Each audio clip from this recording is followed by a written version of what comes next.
আজকের এই অষ্টমী তিথি উপলক্ষে ঐতিহ্য চাঁদগাঁও সার্বজনীন সাক্ষ্যমণি বিহারে সমবেত মাননীয় ভিক্ষু সংঘ, শ্রমণ সংঘ এবং ধর্মপ্রাণ উপাসক উপাসিকা তথা উপাসনশীল গ্রহণের জন্য আগত সকল দায়িকা-বৃন্দ, আপনাদের সকলের প্রতি আমি মৈত্রী চিত্তে পুণ্যদান ও আশীর্বাদ জ্ঞাপন করছি।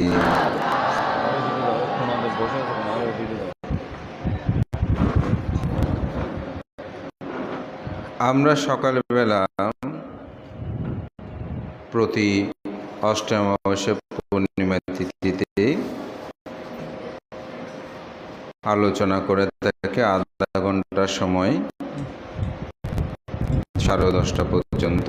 এরপরে আমাদের শিলাদি প্রদান, বুদ্ধ পুজো সরাদি হয়।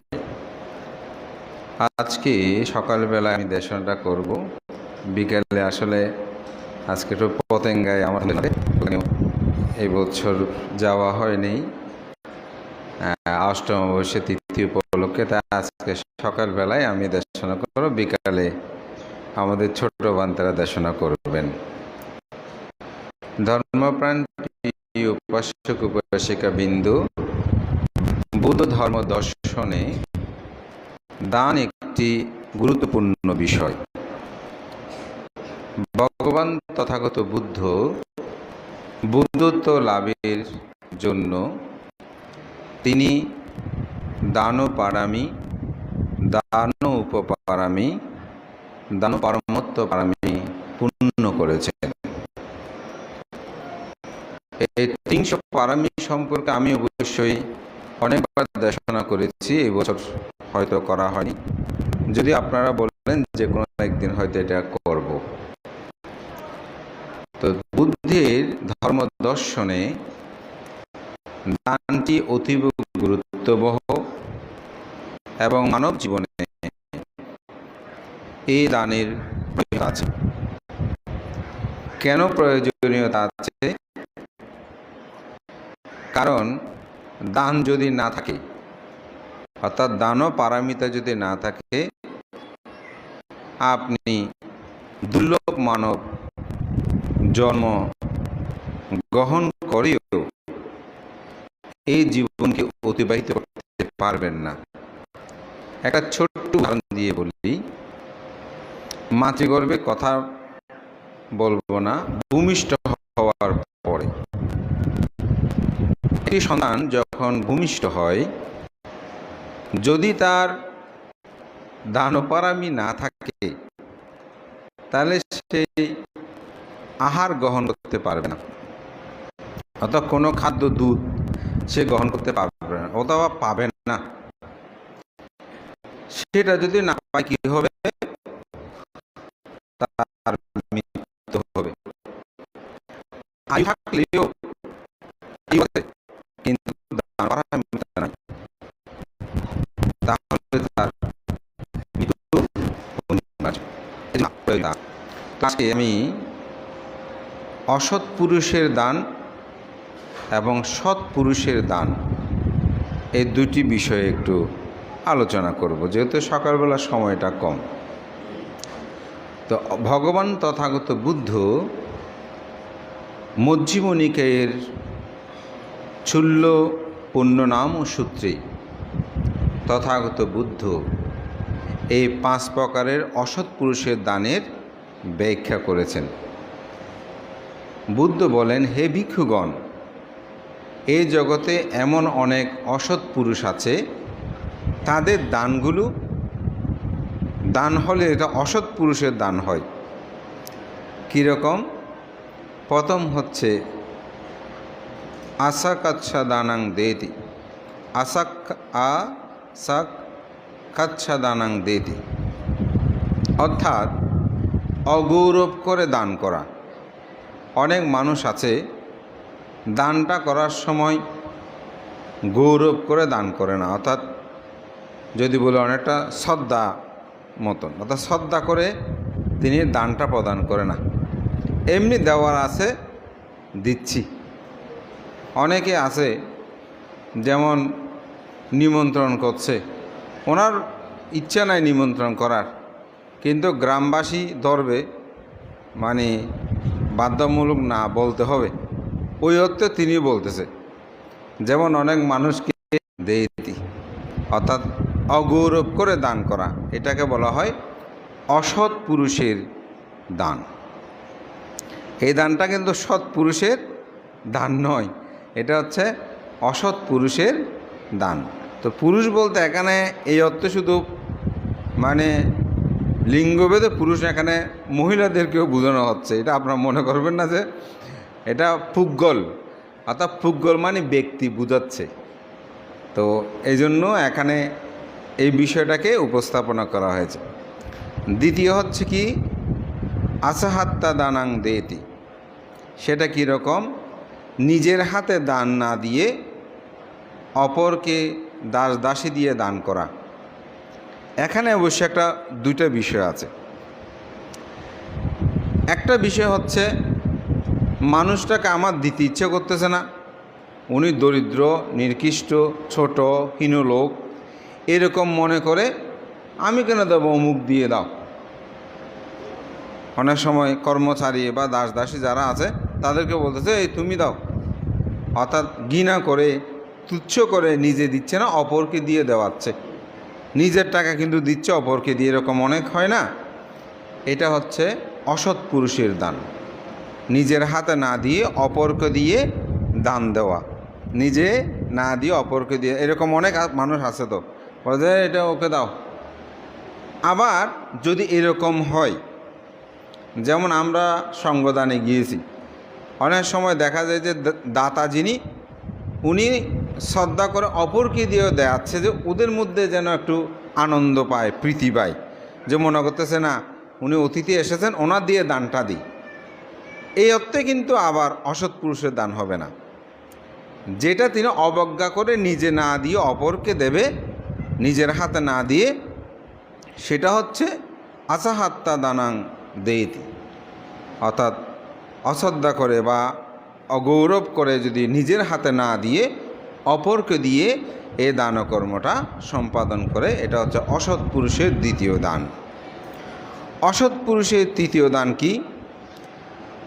আচিত্তিকাত্বানা দানাং দেতি, অর্থাৎ যে দানটি গ্রহীতা এবং বস্তু এই দুটাই প্রতি অবহেলা করে দান করা, অর্থাৎ যিনি গ্রহণ করবে তার প্রতিও কোনো ধরনের শ্রদ্ধা নাই, অর্থাৎ যাকে দিচ্ছে তার প্রতি যে বস্তুটা দিচ্ছে, যে জিনিসটা দিচ্ছে, ওই জিনিসটাও কোনো ধরনের গুরুত্ব নাই।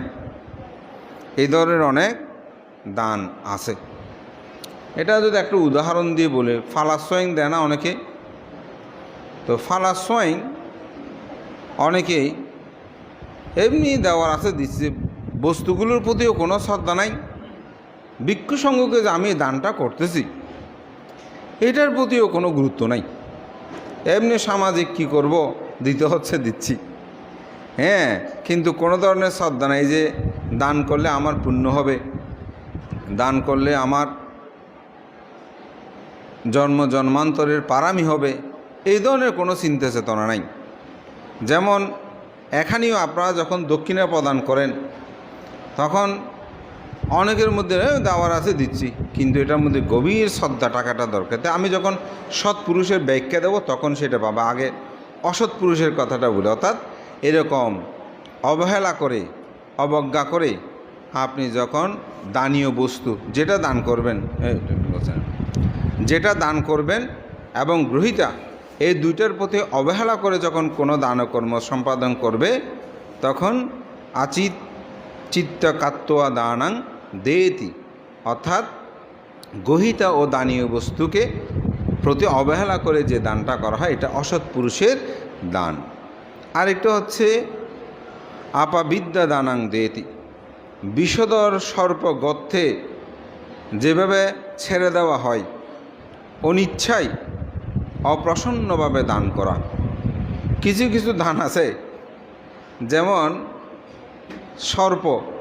সাপ, একটা সাপ যখন আসে আমরা কি করি, সাপটাকে বাড়ি থেকে বের করে যে কোনো প্রকারে কোনো একটা গর্তে কোনো জায়গায় তাড়িয়ে দিতে পারলে ভালো হয়, এরকম হয় না? তো অনেক সময় অনেক দাতা আছে, এখন বিজ্ঞ সঙ্গ বলেন বা আত্মীয় স্বজন গিয়েছে, এখন কি করব, কোনো রকমে দিয়ে তাকে তাড়িয়ে দেওয়া, এখন ঝামেলা করতেছে, হবে না? এই দানটা আমারও হয় মাঝে মধ্যে বান্ধে কেন, আসলে এখন এক মহা যন্ত্রণায় আছি, মহা যন্ত্রণায় বলে প্রতিদিন এই রুগী, এই সেই রুগী, অমুক সমুক। এখন বুদ্ধের কথা শোনাটা বেশি দরকার। বুদ্ধ বলেছিলেন টাকা পয়সা না নেওয়ার জন্য, না ধরার জন্য। এটা যদি সত্যি হতো আসলে আমরা খুব শান্তিতে থাকতে পারতাম। বুদ্ধের কথা শুনি না, দুঃখ বেশি। এখন প্রায় সময় এসে এই যন্ত্রণা, এই দিনে দুপুরে মানে ঘন্টা দুয়েক বসে থাকবে, শ্রমণকে ডাকবে, বলে যাবান তা আমার এই সমস্যা এই সমস্যা। এখন একটা মানুষ এতে প্রাণও কাঁদে, টাকা আসে নাই সেটা দেখা যায় না, তো অনেক সময় বোঝাইছি দুও ধীরে যাইবে গই। তো এটা হচ্ছে অসৎ পুরুষের দানের মধ্যে পড়ে, কারণ আমিও বিরক্ত হয়ে গেছি। সোজা কথা যেটা, এখন কত দিতে পারে মানুষ? আপনারা যেটা দান দেন, আমরা তো আর চাকরি বাকরি করি না, যেটা দিয়েছেন ওইটা সঞ্চিত থাকলে ওখান থেকে যা পারি দেওয়া হয়। কিন্তু এই দানটা আর একটা স্বতঃস্ফূর্তভাবে দেওয়া, আর একটা ওই যে মানে ওনার বিরক্ত থাকতে পারছে, বিষধর সাপকে যেমন গর্তে ঢুকিয়ে দেয়, এটাও যাওয়ার আছে, একটু চলে থাক তাড়াতাড়ি যা পারি। তো দিয়েও সন্তুষ্ট করা যায় না, কারণ ওনাদের চাহিদা অনেক। সেদিন একজনে আসলো, বলে যাবেন তো 1000 টাকা দেন এসে। আসলে এর আগের দিন একজনকে দিয়েছি, তো 500 টাকা দিলাম, দেওয়ার পরে সন্তুষ্ট করতে পারি না। তাই আমি বললাম যে আপনি বান্তের কাছে আসছেন, আসলে সব জায়গায় তো দেয়, একজনকে দিয়েও আপনি শেষ নেই, কি বলবো। একজনে বলছে বান্তে এই ব্যাপার, আমি ওনাকে সত্যি কথা 8 জন থেকে নিয়ে বলছি, ওনার কি থ্যালাসেমিয়া কী রোগ, তো 1600 টাকা ওকে আমি দিলাম। এই এক কথার সাথে সাথে দিলাম কেন, সে আরও বিরক্ত। শেষে যাকে ফাটিয়ে ওকে বলছি আমাকে একটু আর বিরক্ত করতে নিষেধ করো। তবু আবার আমার এক পরিচিত একই ক্লাসমেট, তাকে বললাম আচ্ছা ওকে কিছু তুমি দিও। তো আসলে হ্যালো, তো এরকমভাবে অনেক সময় আমাদেরও এই অসৎ পুরুষের দান হয়ে যায়। অসৎ পুরুষের দানে পুণ্য কম হয়। এই দানটা করতেছি যেও ওই বললাম বিশ্ব সাপকে যেমন তারে আপনাদের মধ্যে হয়, যেমন কোনো একটা আত্মীয় জ্ঞাতি আপনাদের বাড়িতে এসেছে, এসে বলে যে আমাকে অমুকের জন্য সাহায্য করো, এটা করো, এরকম বলে। তো এখন আপনি কি করবেন? এটাকে না দিলেও তো যাবে না, তো কিছু দিয়ে আপনি ছেড়ে দিচ্ছেন। ও বিশ্ব সর্পকে যেমন গর্তের মধ্যে ঢুকিয়ে দিচ্ছি তাড়িয়ে, ঠিক আমাদের দানগুলো অনেক সময় এরকম হয়। তো যতটুকু সম্ভব সেটা যখন যা দেবেন শ্রদ্ধা করে দেওয়ার জন্য চেষ্টা করবেন, আমারও করা উচিত। তবে সবসময় চিত্ত আসলে থাকে না, অনেক সময় সত্যিই এখন ওদের লৌলির কাছে মানে ছেলে খোঁজার মতন হয়। আমরাও তো ভিখারি মানুষ, এখন এই ভিখারিদের কাছে যখন ভিক্ষে খুঁজে তখন আমরাও আরও সমস্যায় পড়ে যাই। তো যাই হোক, এটা হচ্ছে আপা বিদ্যা দানাং দেতি, যেটা বিষধর সর্পে গর্তে ছাড়িয়ে দেওয়ার মতো করে অনেকে দান করে, এরূপভাবে এটা অসৎ পুরুষ দান। আর একটি হচ্ছে আনাগামা দিঠ্ঠক দানাং দেতি, অর্থাৎ যেটা ফলের আকাঙ্ক্ষা না হই অথবা কর্মফলের প্রতি আস্থা না রাখে যে দান করা হয়। অনেক ব্যক্তি বলল যে দান করতেছি যে এটার কি ফল হবে, এরকম অনেকে ভাবে না। এরকম ভেবে যদি দান দেয় এটা অসৎ পুরুষও দান হবে। কর্মফলের প্রতি যার কোনো বিশ্বাস নাই, আস্থা নাই, যে আমি দান করতেছি এই দানের ফল আমি লাভ করব, এই চিন্তা হীনভাবে যিনি দান করবেন এটা অসৎ পুরুষের দান হবে। যেমন আপনি ধান রোপণ করছেন, তা আপনি যদি ধান গাছ রোপণ করার সময় ভাবেন যে ধান বোধহয় পাবো না, তাহলে এটা অবহেলায় তো রোপণ করে দিয়ে আসলে হবে না, এটাকে ঠিকঠাক করতে হবে। তা আপনি যদি সেরকম না করে এমনি দান করা আছে দিয়ে দিয়েছেন, কিন্তু ফল আশা করেন না, বোধহয় ফল পাবো না এরকম, তাহলে কিন্তু সে দান হবে অসৎ পুরুষ দান। এই 5 প্রকার হচ্ছে অসৎ পুরুষ দান। তো বুদ্ধ বলছেন যে মধ্যম নিকায়ে যে এটা হচ্ছে অসৎ পুরুষ দান, এই দান থেকে যেন বিরত থাকে। অর্থাৎ সৎ পুরুষ দান। এখন সৎ পুরুষ দান কি? সৎ পুরুষ দান হচ্ছে শ্রদ্ধায়া দানাং দেতি। আপনি যে দানটি করবেন সে দানটির যেন শ্রদ্ধা থাকে, অর্থাৎ কর্মফলকে বিশ্বাস করে, নির্বাণ বিশ্বাস করে এই দানের ফল হবে এরকম করে বিশ্বাস আনয়ন করে আপনি যে দানটি করবেন, এটা হচ্ছে আপনার শ্রদ্ধায়া দানাং দেতি। এটা আপনার মধ্যে শ্রদ্ধা থাকতে হবে, তখন গৌরব উৎপন্ন হবে যাকে দানটা আপনি করবেন। এটা হচ্ছে সৎ পুরুষের দান। দ্বিতীয় কি? সাকাস্যা দানাং দেতি, অর্থাৎ দানীয় বস্তু এবং গ্রহীতার প্রতি আপনি গৌরব করে দান করবেন।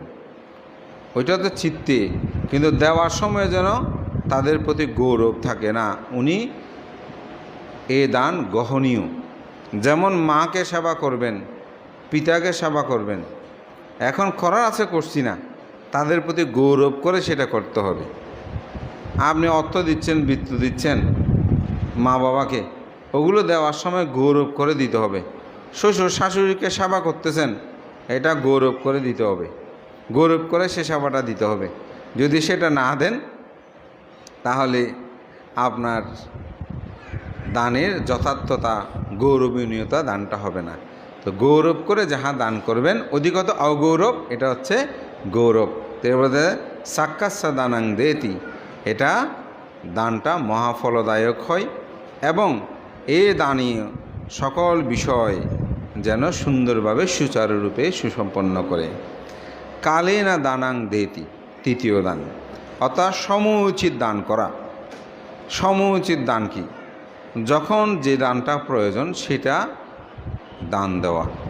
যেমন এখন ধরেন বর্ষাকাল, এখন যদি আপনি কিছু দান করেন, ধরেন বর্ষাকালীন সময়ে কি কি প্রয়োজন, যেমন আপনাদেরকে যদি এখন আজকে অষ্টশীলদারি, আপনাদেরকে যদি কোনো খাদ্যদ্রব্য দান করে 12টার আগে দিতে হবে, কিন্তু 12টার পরে যদি আপনি আম, কলা, লিচু এগুলো সব নিয়ে এসে দান করেন, এটা কালে না দানাং দেতির যথার্থতা, অর্থাৎ যেটা যে সময় প্রয়োজন সেই জিনিসটা দান করা। এই জিনিসটা দান করলে কর্মের বিপাকও সেরকম হয়। কর্মের বিপাকটা কীরকম? আপনাদের অনেকের মধ্যে দেখবেন আপনার এই জিনিসটা আজকে খুব প্রয়োজন, মানে মনে মনে ভাবতেছেন, কাউকে বলেন নাই, হয়তো দেখবেন আপনার স্বামী অথবা আপনার স্ত্রী অথবা আপনার পুত্র ওই জিনিসটা নিয়ে হাজির হয়ে গেছে। এটা হচ্ছে ওই কালে না দানাং দেতি, অর্থাৎ কোনো ব্যক্তির বা কারো কোনো সময় অসুবিধা হয়েছে, সে সময় আপনি সাথে সাথে জিনিসটা দিয়েছেন, তখন সেটা উপকার। যেমন একটা মানুষ খুব ক্ষুধার্ত, অসুস্থ, আপনি তাকে খাদ্য দিলেন, সেবা দিলেন কালে, এটা আপনার যথাকালে দানীয় কর্মটা সম্পাদন করা। এটা হচ্ছে সৎপুরুষের দান। কালে না দানাং দেতি, সমুচিত দান করা, যখন যেটা প্রয়োজন সেই বিষয়টা দান করা। যেটা প্রয়োজন নেই সেটা, আমাদের কতগুলো যেমন দানীয় বস্তু অনেক সময় দান করে, এই থাল, বাটি, বালতি কতগুলো দিতে দিতে, এখন ভিক্ষুরা গাড়িতে, সবার তো আর প্রাইভেট গাড়ি নেই, এই বালতি কতগুলো নিয়ে গাড়িতে উঠতে এমনি কত সমস্যা, ওদেরকে কত ধরনের কথা বলে। হ্যাঁ, তো বিষয়টা হচ্ছে সেটা, তখন ওটা সমস্যায় পড়ে যায়। এখন বান্ধবরা বলতে বা ঠোঁট, এখনও যারা পুরনো অনেক কথা বান্ধব সাহেব, তো বালটুকগুলো এটা টালাটে কিলে করো, স্বাভাবিক। তো এখন আপনাকে দানটা করতে হবে দান উচিত। অনেকে এটা করে, ভান্তে আপনাদের কি প্রয়োজন, বিহারের জন্য কি লাগবে। যেমন আপনার যে চটগুলোতে বসেছেন এগুলো সব অনেক শ্রদ্ধাবান দায়কের দ্বারা দান হয়েছে, অনেক সঙ্গদানে বিভিন্ন বানতে পাতনা বানতে কী প্রয়োজন হবে একটু বলুন। তা আমরা বলি যে এরকম, যেমন একজন বলতেছে বানতে কী প্রয়োজন, সেদিন আমাদের এখানে উপাসিকেরা, তা আমি বললাম যে একটু ফ্যান চেঞ্জ করতে হবে, আপনারা চাইলে ফ্যান দান করতে পারেন, যে কিছু ফ্যান চলতেছে না ঠিক মতো, তাহলে এটা খালে প্রয়োজন হয়েছে। এমন এমন কিছু দান করে যে দানগুলো আসলে ভিক্ষুদের আর প্রয়োজন হয় না, ব্যবহার হয় না। তো যেটা প্রয়োজন হয়, বিহারের জন্য প্রয়োজন, ওই জিনিসগুলো আমরা দান করতে পারি। যে এবং ব্যক্তি বিশেষের ক্ষেত্রে যখন যার যেটা প্রয়োজন সেটা সেরকমভাবে দান করা। অনাজ্ঞাহিত চিত্ত দানাং দেতি, এটা হচ্ছে কৃপণতা বা অনুরাগ বর্জন করে দান করা। দান করার সময় কৃপণতা রাখা যাবে না। কৃপণতা রাখা মানে কি, অনেক সময় দান করতে মানুষ বেশি হিসাব করে। হিসাবটা কীরকম, 5 টাকা দিলে এমন হবে, আমার তো খরচ হয়ে যাবে, এরকম করে দান করে। আমি আমার পরিবারের কথা বলছি না, আমি একটা বিষয় সেটা দেখেছি যে আমার যিনি বড় দাদা উনি একটা সঙ্গদান করেছে, অনেক ভিক্ষু সংঘ, প্রায় 100-150-এর উপরে ভিক্ষু সংঘ হবে। তো আমাদের গ্রামে একটা শ্মশানে আমরা গেট সহ ওয়াল দান করেছে, মা বাবার স্মৃতিস্তম্ভ সহ। তো ওইটা উৎসর্গ অনুষ্ঠান, আমাদের মহামান্য তখন সংবাদ ডক্টর ধর্মসেন মহাতেরও ছিলেন, ভান্তে সহ বরণ্য প্রায় ভিক্ষু সংঘর উপস্থিত ছিলেন। তো ভিক্ষুদের দানীয় পাতীয় এগুলো বিষয়ে আমাকে সম্ভবত $1,2 টাকা হাতে দিয়েছেন এগুলো। তো আমি এগুলো দান মানে সব ডিস্ট্রিবিউশন করার পরে তো ওনাকে বলতেছি একটু বানতো মুখ এরকম দিল, তুমি বলতে এত হিসাব করার দরকার নেই, এগুলো দান করেছি। তো আমি এখানে আরও 8,000 টাকা না কত উদ্বৃত্ত আছে, তো দেখি ওনাকে দিলাম। তো উনি টাকাগুলো নিয়ে আরও সম্ভবত 2,000 টাকা দিয়ে আমাকে দান করে দিলেন। তা আমি বললাম যে একটু হিসাব টিসাব আছে, বলে যে আমার বাবু দান করার সময় হিসাব করতো না, তো দান করা আমি একটা বাজেট নিয়ে নেমেছি, ওইভাবে আমি দান করতে, এত হিসাব টিসাব করে দান করা ঠিক নয়। যাক, উনি বড় ভাই, আমি ভিক্ষু হলে আমাকে যখন আমি আর কিছু বলি নাই, উনি শ্রদ্ধা করে দিয়েছে, আমিও নিয়ে নিয়েছি।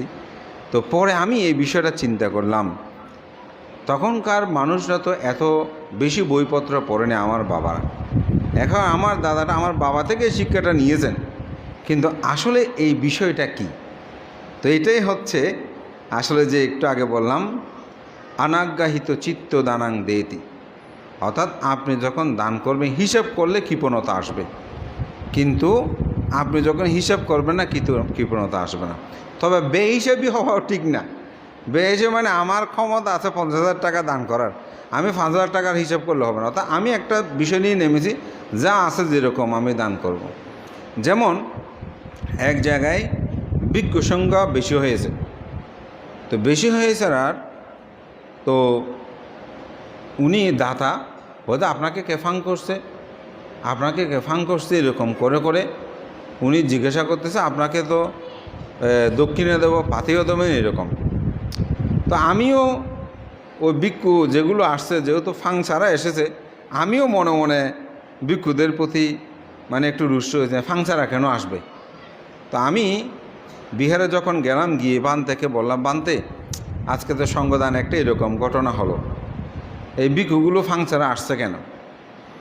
তো ভান্তে আমাকে একটা কথা বললে, অনেক বড় ভান্তে, হয়তো বা ইবা আর দেশের শেষ ডইলে মানুষ পয়সাওয়ালা, তো এরে বানতে 2-3 আসছে দেরি, তো শেষটি মানুষ ইবে তো যেটি হয়েছে আছে গরিব লোক হতা আছে, ইবে কি আর 500 বানতে দান দক্ষিণে দিলে কি শেষ হয়ে দেবি না। তখন সাথে সাথে আমার মন পরিবর্তন হয়ে গেছে, আসলে বানতে তো ঠিক বলেছে, হয়তো 2-4টা বানতে একটু বেশ হয়েছে, উনি অভাবী হলে কথা ছিল, ওনার তো কোটি কোটি টাকা, টাকার কোনো অভাব নাই। তো সে ব্যক্তিটা কি আর 5টা ভিক্ষুকে দান দিয়ে দিতে পারতো না? বড় শেষ মানুষ এরকম অনেক সময় ভাবে। যেমন আমাদের বিহারে অনেক সময় ভিক্ষুরা 2-3 জন আসতে ফোন করে না, মনে করে যে ওখানে গেলে আমরা তো থাকতে পারবো, খেতে পারবো, এগুলো আগে বলার কোনো দরকার নেই, যেটা সত্যি কথা। আমি দেবান তো অনাইবেন একখানে আগে কথা হবা তোমার রাইতো ফোন করা হইব না, এটা 10 জন বান তাইলে অসুবিধা নেব তারা ন জানি না। এটা হচ্ছে মানুষের একটা মানে আত্মবিশ্বাস, বা উনি কেমন এটাকে বিবেচনা করা। বান্ধব একটা আগে হইলে ভালো করে রান্নাবান্নার ব্যবস্থা করে দিতাম বা দায় কলর হইতাম, হতে না না এটা ওই ইনা আর খাইতেই না হতিন তুমি এটা দে, তাইলে একটা স্বাভাবিক। তো এরকম আপনি যখন দানটা করবেন সব জায়গায় হিসাবটা করা যাবে না, কৃপণতা ত্যাগ করে। এবং অনুরাগ মানে কি? অভিমান, অহংকার, এগুলো বর্জন করে দাও। অনেক সময় দান করার সময় অহংকার, পয়সা দেয় যে একবার আমি দেখেছি একটা পয়সা দিচ্ছে উনি থালের মধ্যে এভাবে এভাবে মারছে যে মানে প্লেটের মধ্যে ঝন্নর করে উঠছে, মানে কি একটা অভিমান। তো অনেক সময় দান করতে এরকম অহংকারভাবে দান করা। একবার আমি মানে একজনকে, তো সত্যি কথা দায়রাও বসে আছে, তুমি আমার কাছে কিছু টাকা চাইতে আসছে, এখন অন্যরা না দেখে মতন আমি টাকাটা দিকে ফেলে দিয়ে বলছি এখান থেকে ওনার সম্মান রক্ষা করার জন্য। কিন্তু টাকাটা আমি এভাবে কেন দিলাম এটা মাথায় আমার 1 সপ্তাহ ঘুরেছে, কষ্ট পেয়েছে। আমি তো উনি কি কোনো মাইন্ড করেছে বানতে এভাবে টাকাটা কেন দিল? মূলত ওনার সম্মান রক্ষা করার জন্য আমি ডাইরেক্ট দিই নাই, উনিও এখান থেকে নেবে দিই। কিন্তু আমার মাথায় এটা বারবার 1 সপ্তাহ কষ্ট দিই। এখনও মাঝে মধ্যে মনে আসলে ওনার থেকে কি আবার জিজ্ঞাসা করব উনি কি কোনো মনে কষ্ট পেয়েছে। মূলত ওনার সম্মান রক্ষার জন্য আমি এটা করেছি, তবু আমার মাথায়। কারণ আপনি যখন অহংকার, আমি কোনো চিত্তে অহংকার ছিল না, তবুও উনি ওইটা ভাবে কি না। অনেক সময় আপনারও অনেককে দান করার সময় এরকম করে অহংকার রেখে আপনি দানটা দেবেন। বুদ্ধ বলছেন যেন অহংকার, কৃপণতা, অনুরাগ মানে ওইটা, ওগুলো ত্যাগ করে মানুষকে দান করা। আত্মানংসা পরানংসা অনুপহাস্য দানাং দেতি। নিজেকে উঁচু ভেবে অর্থাৎ নিজেকে বড় ভেবে আমি যাকে দান করতে সেই তাকে নিচু ভাবা, এরকম করে যেন দান না করে। অর্থাৎ যাকে আপনি দান করবেন তাকে কখনো নিচু ভাববেন না, ছোটো ভাববেন না, অবজ্ঞা করবেন না। অর্থাৎ অনেক সময় আমরা দান এই যে ছোটো লোক দিদ এরকম করে না।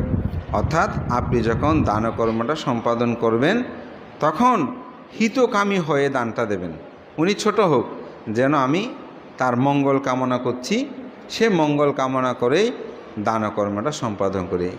এই 5 প্রকার হচ্ছে সৎপুরুষের দান। তো এই দানকর্মটা আপনারা আপনাদের জীবনে, অসৎ পুরুষের দান কি, সৎ পুরুষের দান কি, আজকে মূলত এই ব্যাখ্যাটাই আমি এখানে করেছি। আশা করি আপনাদের জীবনে এগুলোর প্রয়োজন হবে।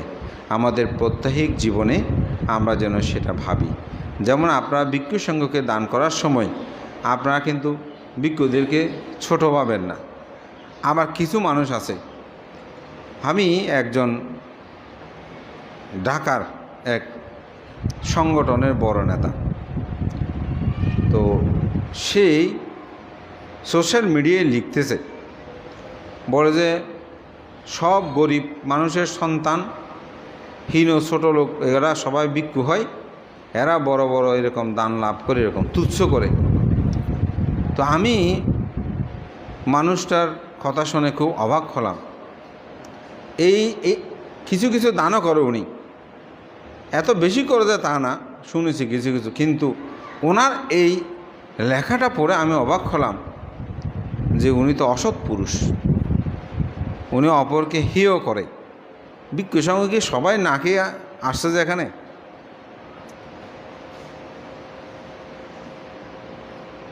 তো যাক, ধর্ম কথা আবার ভিন্ন লাইনে চলে যাবে, আমি বাড়াচ্ছি না, তবে এটা উচিত নয় এভাবে বলা। ভিক্ষু ধর্ম, সমন্য ধর্ম, এগুলো অর্জন করা, প্রতিপালন করা পারামিতার প্রয়োজন আছে। আমি একবার আপনাদেরকে দেশনে বলেছি, একটা ভিক্ষু, বড় ভিক্ষু, উনি এখন এখানেই অনেকবার এসেছে। শিব ত্যাগ করার জন্য ফটিয়া মার্কেটে চলে গেছে, দোকানে শিব ছেড়ে দেবে। তো আরেকজন বান্ধে দেখছে, বলে যে এখানে কী জন্য, বন্ধু দুজন বলে যে থাকতাম নই সমাধান শিব ছেড়ে যাই বই, হয়তো তুমি শিব ছাড়িবে আগতে আরঙ্গা যে চলো, হয়তো না আয় কোথাও খড় কিনে, হয়তো খড় তিনও কিনো খালিয়া কিনিবে, আয় চাই কিনে দিই প্রয়োজনে। তো এরকম বলে ওনাকে বিহারে নিয়ে গেছে। বিহারে নিয়ে গিয়ে রাত্রে দুজনেই কথোপকথন এসেই চলেছে। চলার পরে তারপর দিন সকালবেলা হয়তো ফাঙাতে চলো, ফাঙে যাই, এই ফাং টাং করে 2-3 দিনে মন আবার একরকম হয়ে গেছে। তাই বলতেছে আচ্ছা তুমি বিহারে চলে যাও, পরে কথা হবে। তো দেখেন, যিনি কাপড় ছাড়ার জন্য, উনি আমাকে নিজে বলেছে যে এগুলো কোনো বানানো কথা না, হয়তো আমি সারিবেলা গিলাম বইতো অমুক তো মজা করো না। উনিও আমাকে আবার বলেছে যে তো যিনি কাপড় ছেড়ে দেওয়ার জন্য, শিব ত্যাগ করার জন্য গিয়েছে, উনি এখন বড় মহস্তবিদ, বড় বিহার অধ্যক্ষ, দেশ বিদেশে ঘুরে বেড়ায়। আর যিনি শিবটা রক্ষা করার জন্য ওনাকে বিহারে নিয়ে এসে রক্ষা করেছে, উনি শিবর ছেড়ে এখন বিবাহ শাদী করে সংসার। ও অদ্ভুত বিষয় না? আমি নামও বলতে পারবো, তবে একটু ওনাদের অনুমতি নেব, পরে আপনাদেরকে বলতে তোমার ওনার নাম হরি মারতেন। তো এটা মানে পুণ্য পারামিতার কথা বলছি আমি। ভিক্ষু জীবন এত সহজ নয়, এখানে গরিব ধনীর কোনো বিষয় না। বুদ্ধের সময়কালে উপালি নাপিতের পুত্র ছিল। উপালিকে বুদ্ধ বিনয়ধর উপাধি দিয়েছেন। গত শ্রাবণী পূর্ণিমায় আমি আপনাদেরকে বলেছিলাম যে প্রথম যে সঙ্গীত অনুষ্ঠিত হয় সেখানে বিনয় সম্পর্কে প্রথম উপালিকে প্রশ্ন করেছেন। তো বুদ্ধ আজকে যে বাংলাদেশের বৈষম্য বিরোধী আন্দোলন বিভিন্ন কিছু হচ্ছে, বুদ্ধ এটা প্রথম কুটুরাঘাত করেছিলেন। বুদ্ধই সেটা বলেছিলেন, নাজাস্সা বাসুল হতি নাজাস্সা হতি ব্রাহ্মণ, কাম্মানা বাসুল হতি কাম্মানা হতি ব্রাহ্মণ। কর্মের দ্বারাই মানুষ ব্রাহ্মণ চণ্ডাল হয়, জন্মের দ্বারাই হয় না। কে কোথায় জন্মগ্রহণ করেছে সেটা বড় কথা না, তার কর্ম কী সেটাই হচ্ছে বড় কথা। তো সেজন্য পুণ্য পারামিতা। তো দান করার সময় কোনো সময় নিচু মনে করবেন না, ওনারা খেতে না পারে ভিক্ষু হয়েছে, এই ধরনের চিন্তা আনবেন না। ওনাদের যে পবিত্রময় জীবন, আপনি দুইটা কাজ করতে পারবেন। মা বাবা মারা যেতে মাথা চুলটে ফেলতে চায় না, আর কথা বাদ দেন, মাথা চুলটে ফেলতে চায় না, কাপড় চোপড়ের কথা বাদ দেন, এই এক ধরনের কাপড় পরে থাকতে পারবেন? আপনাদের কত ধরনের ডিজাইন কাপড় চিন্তা করে দেখেন তো। তো ভিক্ষু শ্রমণ যারা আছে তাদের ইচ্ছে করে না এত রং বেরং কত ধরনের ফ্যাশন আপনারা পরেন? এই দুইটা ত্যাগ করার ক্ষমতা কয়জনের আছে এখানে একটু বলেন তো? গরিব ছোট না, আমি এটা বাস্তবতা বলতেছি, এটা এত সহজ না। একটা এখানে আমরা যারা আছি কেউ এখানে আতুর বিয়েও নাই। ভিক্ষু সংঘের মধ্যে আতুর বিয়েও দেখছেন আপনি? এগুলো পরীক্ষিত, নপুংসক হলেও সে ভিক্ষু হতে পারে না। তাহলে একটা পরিপূর্ণ একজন মানুষ যখন ভিক্ষু হয়, তখন তাকে যদি আপনি অবজ্ঞা করে দান করেন, সেটা কি সৎপুরুষের দান হবে? হবে না। তো সুতরাং ভিক্ষু হতে পারামি লাগবে, পুণ্য পারামিতা না থাকলে হয়ও আপনি এটা টিকে থাকতে পারবেন না। এটা এত সহজ নয়, এটা পুণ্য পারামিতা এত সহজ নয়। এই যে শ্রমণ হয় যে 1 সপ্তাহ গণতে থাকে, এখন আমার এখানে 5 জন আছে শ্রমণ, দিন গণা শুরু করছো, হ্যাঁ দেখবে 6 দিন হতে হতে মা বাবা সব আসবে বানতে। গত রবিবারই তো, এই রবিবারিয়া আজ 6 দিন, তো ফোয়া খাইলে খাওয়া আসলে যে সাইত্য না স্যার, কিন্তু মা বাবা ফলে কি ফোয়া ছাড়া তাই নেওয়া দেয় স্বাভাবিক। তাহলে ত্যাগ এটা এত সহজ নয়, এই চুলগুলো কাটাটা এত সহজ মনে করবেন না। আমি এটা প্রত্যেক অনেক হতে বানতে আমার ব্যাগ কিছু রাজি আছে, এখন চুল হাড়াহুড়ি দিয়ে এনলে বহুত চিন্তিত আছে। তাহলে চিন্তা করে দেখেন এটা নিয়ে কত চিন্তিত। একজন ভিক্ষু, একজন শ্রমণ আজীবন, সে যে এক ধরনের, এখন 24 বছর ভিক্ষু আমি, শ্রমণ, একই ফ্যাশনে, এটা কোনো পরিবর্তন নাই। মানে একই কাটা কাটা টুকরো টুকরো এগুলো কাপড়পত্র সিনেমেরা তালি জোড়া দেওয়া বললে অতুক্তি হবে না। মাথা চুল রাখতে চাইলেও রাখা কোনো সম্ভব নয়, একটু ব্যতিক্রম হলে বান্ধ চুলকে লাম্বই। এখন আমার শ্রমণরা ভিক্ষুরা আমি দেখলে কিরে চুলকে না হারো যাইছ, তাহলে দেখেন এই দুইটা ত্যাগের ক্ষমতা আছে, এত সহজ। তো সুতরাং ভিক্ষু সঙ্গের প্রতি শ্রদ্ধা আনয়ন করে দান করবেন, এটা হবে সৎপুরুষ দান। শুধু ভিক্ষু না, আত্মীয় স্বজনকেও সাহায্য করতে তাদেরকে কখনো ছোট হেয় মনে করবেন না। আমি একটি গাথা ভাষণ করেছি, তথাগত বুদ্ধ যেটি বলেছেন, এসা বুদ্ধ অতীত আসা সমুদ্র বালকোপামা দানাং বাদিংকাত্ব সম্বুদিং চলবন্তিতে। সমুদ্রের বালিকারা আছে সদৃশ্য, যেসব বুদ্ধ অতীত হয়েছেন সমগ্র বুদ্ধগণ সর্বাগ্যে তারা দান ও পারামিতা পূর্ণ করেছেন। তাই দানকর্ম পুণ্যকর্ম আমাদের জীবনের প্রতিনিয়ত সম্পাদন করা উচিত। সেটা আপনাদের সবার জীবনে জাগ্রত এই প্রত্যয় ব্যর্থ করে পুণ্যদান করছে, আপনার সাধুবাদ দিয়ে তা অনুমোদন করুন।